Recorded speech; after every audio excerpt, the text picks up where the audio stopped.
Hi guys! So Jaipur has some very interesting forts. We are at Nahargarh, which is one of the biggest forts here. So come on, let's go check it out.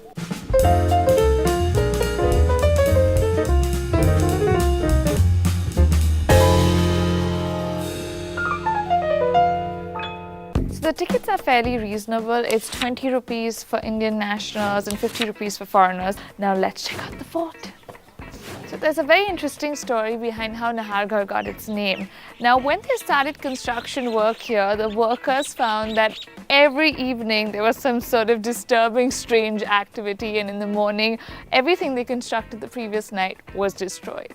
After a while they found out that this land was previously owned by a Rathod prince called Nahar Singh, and his spirit was obviously floating around here.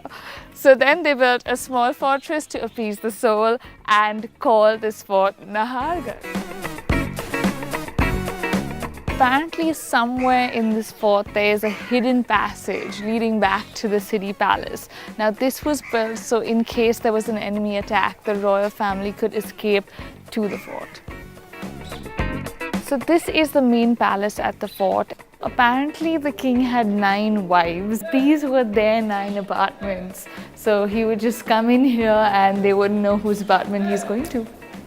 This is the really long corridor that the king used to access his wives. As you can see, apartment number 1, 2, 3, 4 and 5. So you can see the domes from all the quarters here, and you get an amazing view of the city. Up next, we're heading to the amphitheater there. So it's a long walk along the rampart of the fort, and we're here. It would be pretty cool to perform here. So that's it from Nahargarh. Time to head to the next fort. Follow me.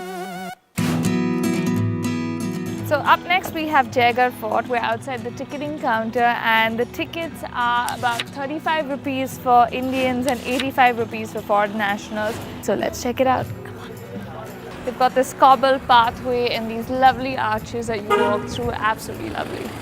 So first up we've got Jaigarh, which is the cannon of this fort, which was then the world's largest cannon on wheels. I want to see how large that is. Wow, look at the wheels. To build this at that time, it is unreal. Up next, we've got Amber Fort, so let's go. So last but definitely not the least, we've got the Amber Fort, or Amber Fort as it's called in English, and this is definitely one of the most popular forts in India, and I can't wait to check it out, so let's go.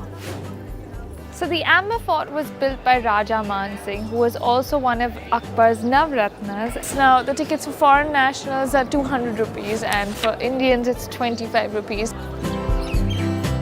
So this is the Diwani Arm, which is the hall of public audience where the king would sit. All his subjects would come and approach him, and yeah, the place is very clean. Great view from here again. Wow, look at the Mughal garden right there in the middle. Up next we have the hammams, or the Turkish baths. This looks like the loo, I'm guessing. This is some sort of a bathroom, I'm guessing. So this is the entrance to the palace and I can't wait to go in. So this is the Diwani Khas. We've got the 4 gardens right here and the Sheesh Mahal behind me. I'm going to run there and check it out. Now this is the spectacular Sheesh Mahal.